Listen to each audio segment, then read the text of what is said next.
Hey, I'm Spencer with energeticcity.ca, and this is the Community Roundup, which is brought to you by Brad's Furniture and Appliances. And today I'm joined by Heather Boswell with Healing Hearts, and we're going to talk a little bit about the Overdose Awareness Day event. That's happening at Festival Plaza on August 31st. So, can you tell me a little bit about International Overdose Awareness Day? Well, the reason we have it is to educate more people. A lot of people aren't really aware of what's going on with this crisis that has killed thousands of people. Mm-hmm. So basically we go to the plaza in Fort St. John and we have these displays set up so people can actually find out what's happening. Right.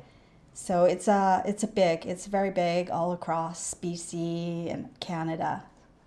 Yeah. It's massive, and it's only getting more toxic. Yeah. What is something that you would like residents to kind of take away from this year's event? I want them to realize that these people are people. They're somebody's mother, father, brother, sister. They're just people. Mm-hmm. So looking down on them isn't the answer. They need help. Gotcha. So what can people kind of expect, kind of going into the event, at Festival Plaza, and what kind of questions can you kind of answer?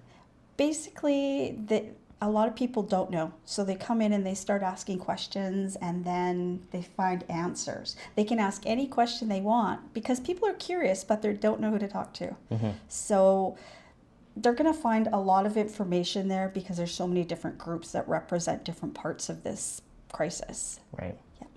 Yeah. Will you be kind of chatting a little bit about overdose prevention and services that we will soon have in the city?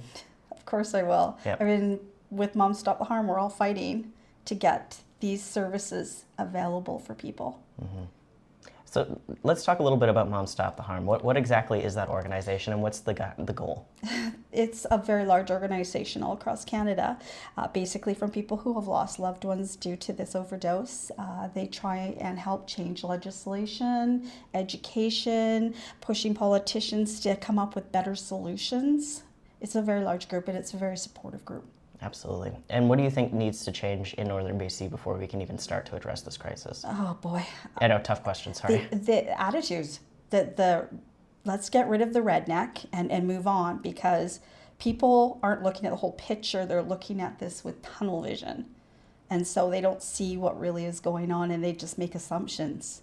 Ask questions if you don't know. Right. And a lot of it is kind of left over from this war on drugs that was happening before I was born. But a lot of it is drugs are bad, and that's you're a bad person if you do them, which is very far from the truth. Totally far from the truth. Generally, people that are addicted, have the addiction, have mental issues, and it hasn't been dealt with. Mm-hmm. So they medicate, or people who have been prescribed drugs by doctors for pain, and then that's done. And they're addicted. They need to find it on the street. So, mm-hmm. Yeah.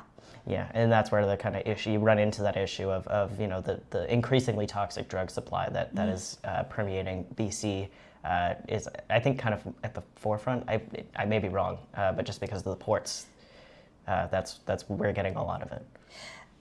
Well, because of COVID, a lot of people started making this stuff themselves and putting more toxic stuff into it. So it is getting worse. And the only way to fix it is a safe supply.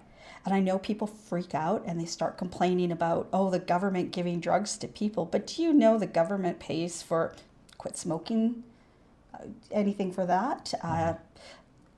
It really is like you've got to look at the whole picture again, not just that one little portion. Right.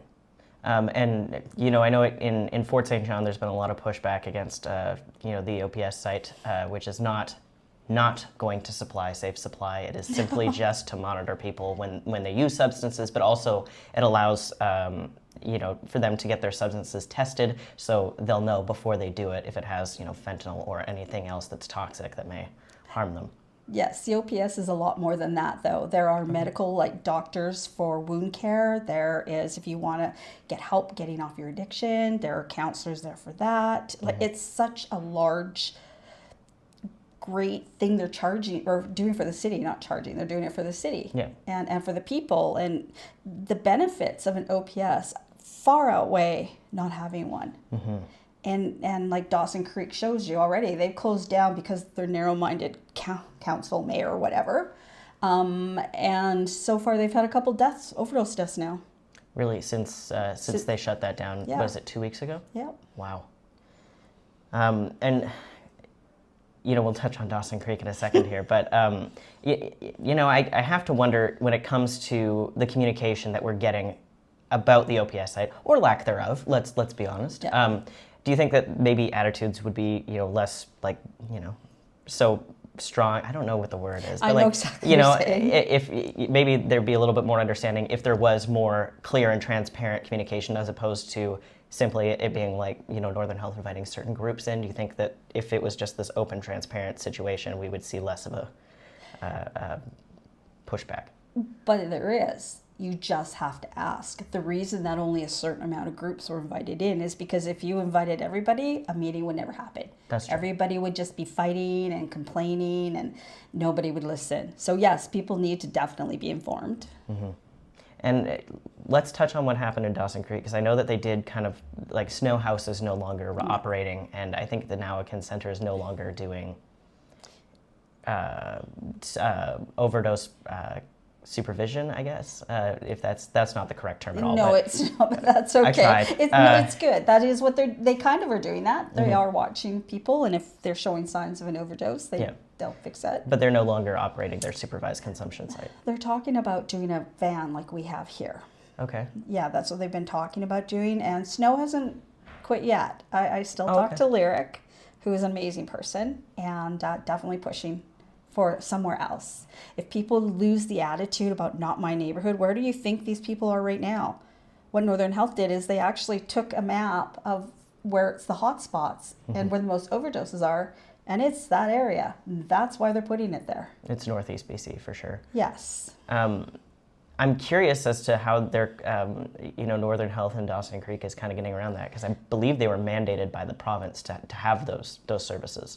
Actually, the Pivotal Law Society said that by order by the government, Attorney General, that you can't deny having these services. Wow. So realistically, somebody needs to stand up, and Lyric is a perfect person for that, and say enough is enough. You may be the mayor, you may be the council, we're doing this. It's our right. And I will be behind Lyric. Wow. Going back to the event Yes. that is on the 31st, that's at Festival Plaza. What time does that kick off? It starts at 10 in the morning. Okay. And it goes till 3. They open up with, depends. Sometimes we can get a traditional drummer or singer.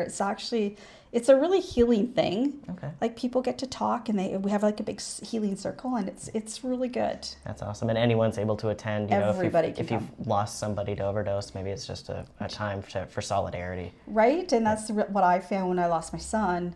You need to be feeling like there's other people, right? So that support helps a lot. Well, so much of this crisis has been, shrouded in shame, and you can't even talk about it.